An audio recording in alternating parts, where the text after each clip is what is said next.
Hi, I'm Jeff Williams, California Corvair Parts Incorporated. Today we're talking with Barry Gramillion and covering the Silhouette 2 Space Coupe.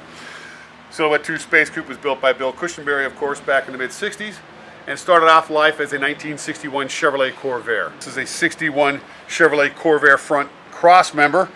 It's been shortened, and obviously we've done some chrome work, but it will be running drum brakes with the aluminum steering box in this area, going up to the steering wheel in this area. And we're going to be developing where we're going to be running the hard lines for the brakes, where the master cylinder will be sitting. The steering will be in this area. So we need to develop where those components will be sitting, fabricate the proper supports and whatnot to hold all that in place so that we can then lay the body on top when it's finished. Here we have the 61 Corvair cross member, also known as a K member, and that basically is the keel of the ship, if you will. Once that's laid down, everything's built onto it.